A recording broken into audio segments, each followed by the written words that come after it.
Quiero compartir este relato recopilado del 17 de julio de 1979, que correspondió a la salida de Somoza de Nicaragua.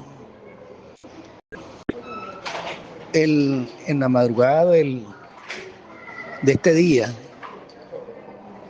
martes, lo primero que aconteció fue que el Congreso de la República fue convocado de urgencia y de manera extraordinaria hacia una sesión especial para dar a conocer la renuncia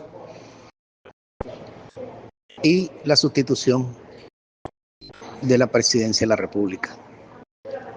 Así que en este momento eso fue prácticamente a la 1 de la madrugada, todos los senadores, porque así se llamaba la asamblea en ese tiempo, del Senado Nacional, como al estilo de Estados Unidos.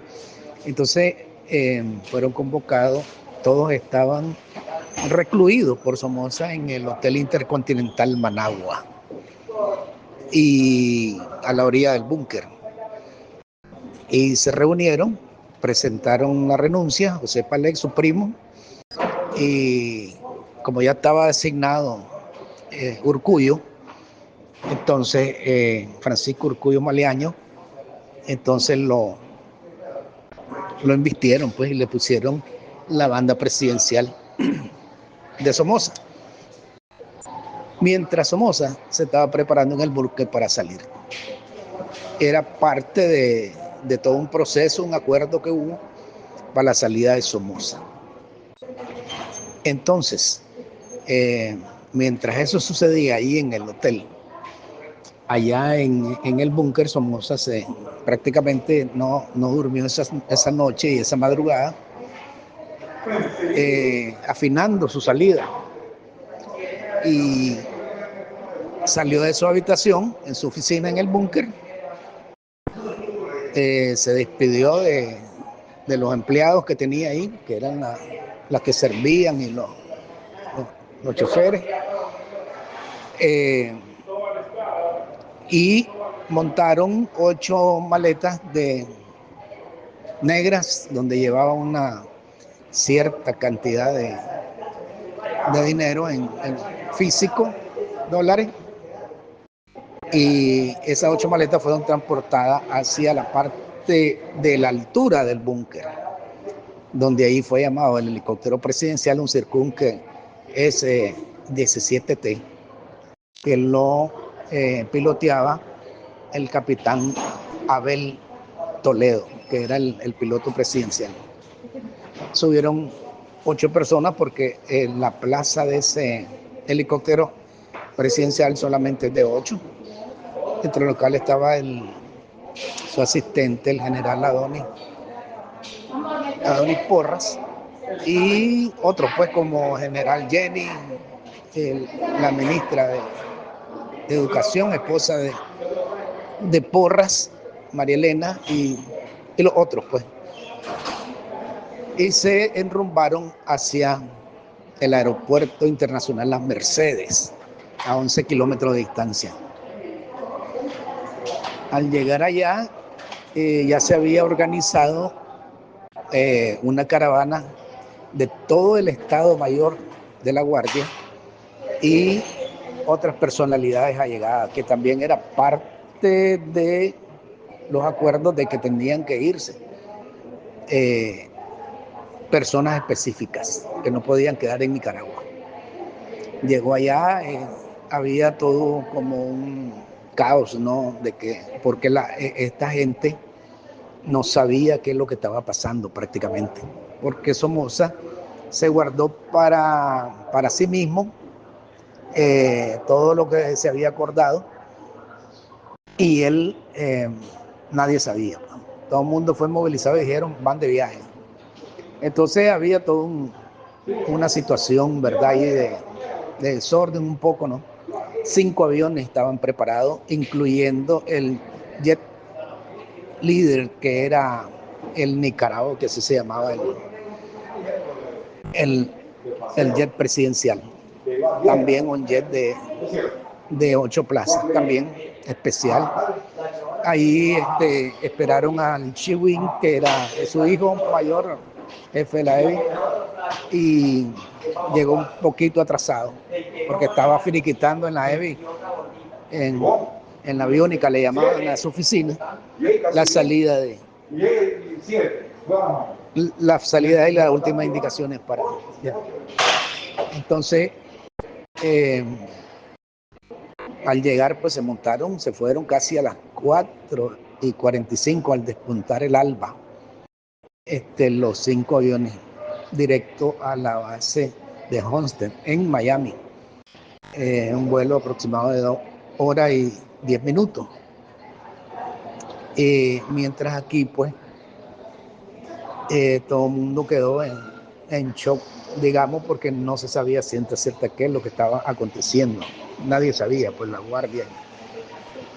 Y prácticamente el primero que sale de Nicaragua es Anastasio Somoza. Al irse Somoza, aquí allí mismo en el aeropuerto, lo primero que aconteció allí mismo fue que el piloto presidencial del helicóptero presidencial, capitán Abel Toledo, estaba viendo toda la situación desde la cabina del helicóptero, y entonces él estaba observando y al mismo tiempo analizando lo que estaba aconteciendo, con lo poco que sabía o con lo que se decía por debajo. Y en ese momento él decidió que había que salir de Nicaragua. Entonces habló con su tripulación, el teniente Hunter y el ingeniero de vuelo, Grillo, Pepe Grillo le decían, él les dijo que él iba tras los pasos de su general. Aquellos también asintieron pues la situación, como era su jefe, Toledo, fulearon se mantenía full ese helicóptero, refulearon ahí en Afán y salieron para la EBI.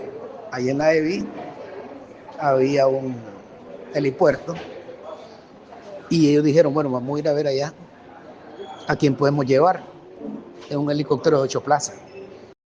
Se fueron allá y se encuentran en la EBI con un caos, porque ya se había regado la ola que se habían ido, pues, Somoza, y entonces, como también habían cambiado de última hora a todos los mandos nacionales, porque muchos de los jefes se fueron con Somoza, entonces sustituyeron todas las estructuras con otros oficiales más recientes, y al mismo tiempo todo ese cambio que se dio a conocer, y ahí mismo también todos pues se pusieron a ver qué pasaba, mientras cohesionaban el mando militar en medio de esa situación.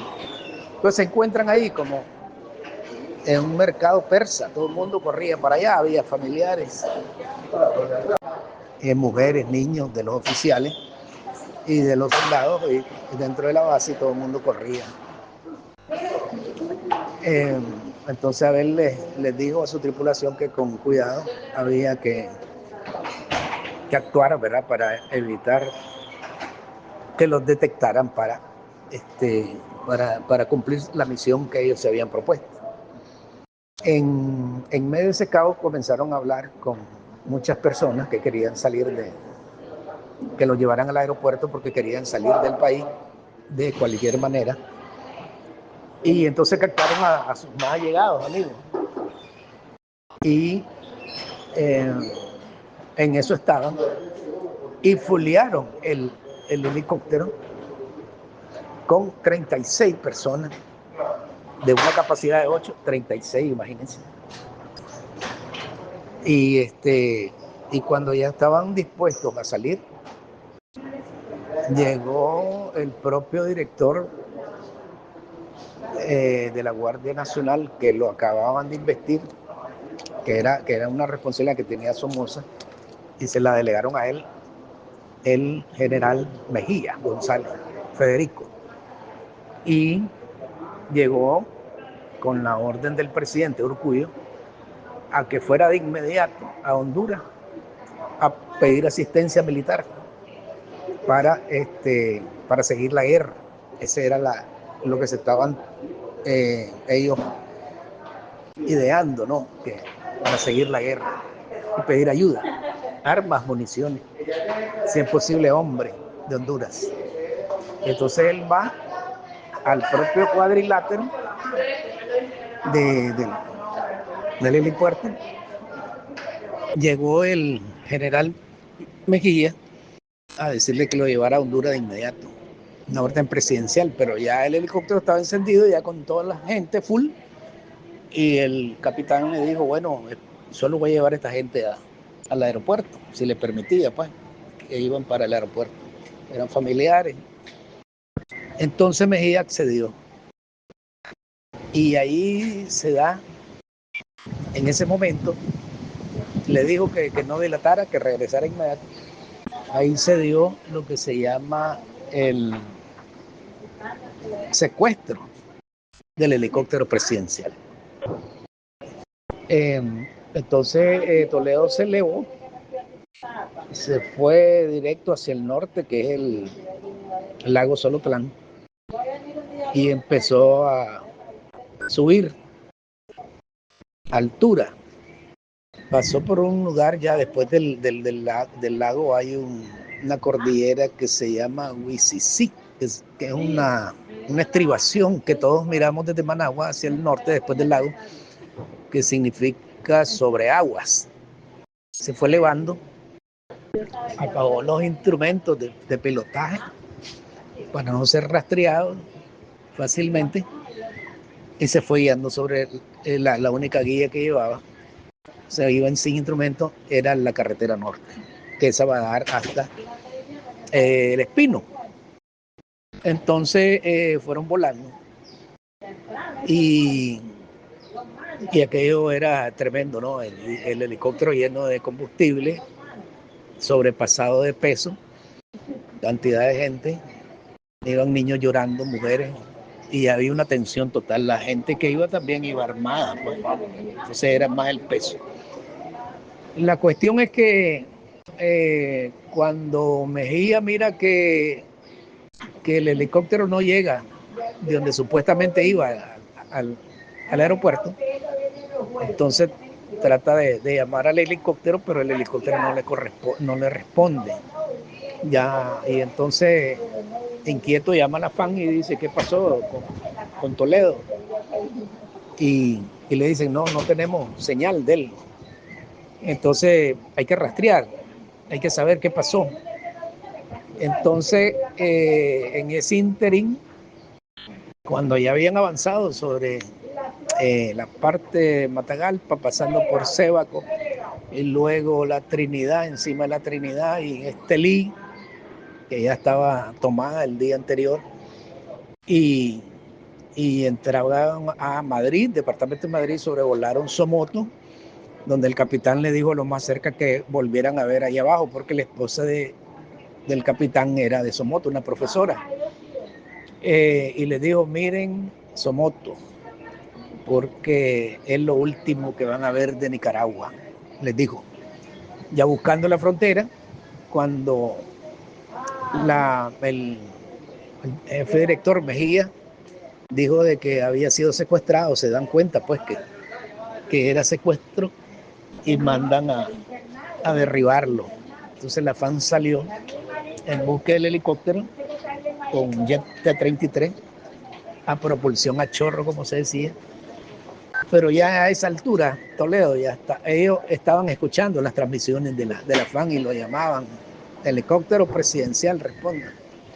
Toledo no respondía, entonces pasaron la frontera aérea y se comunicaron con Toncontín, que es el aeropuerto de Tegucigalpa. Entonces comunicó que era el helicóptero presidencial y que iba con 36 personas a bordo y que todos pedían asilo político. Entonces los hondureños, al escuchar eso, las autoridades se sorprendieron y dijeron que algo estaba pasando, porque no era posible. Entonces, pero le dieron permiso, pues. Entonces, al llegar al aeropuerto, aterrizaron y un escuadrón de los Cobras, que era el ejército especial de Honduras, los rodeó y todos bajaron con las manos hacia arriba. Entonces, les decían y los tiraron al suelo y les dijeron que eran desertores. Entonces, el último, bueno, bajó a Toledo y explicó a los oficiales, de los cuales eran conocidos, que, que no eran desertores, que eran asilados, que ya iba a darse cuenta que iban a venir más, les dijo. Bueno, entonces lo metieron a las covachas, lo investigaron a ver qué estaba pasando. Ya se sabía, pues, a nivel mundial de la salida de Somoza. Y realmente después de eso, muchos pilotos de la Fuerza Aérea tomaron los aviones de todo tipo, por Bandero, los push-pull, de todo tipo lo que había, y empezaron a desertar e irse también para Toncontín, Honduras. Y Toledo les dijo, ya ven, ahí están. Y llegaron gente, un poco de gente, pues familiares, militares, armados. Esa es una parte, ¿verdad?, de lo que aconteció el 17. Y después vamos a relatar qué pasa. Ya se fue Somoza, llegó a Miami. Luego miraremos en la continuación de este relato rápido, porque es parte de un libro que se llama La desbandada de la GN, escrito por mi persona, qué pasó a nivel político aquí en Managua después que salió Somoza. Un saludo de parte de Mario Siria.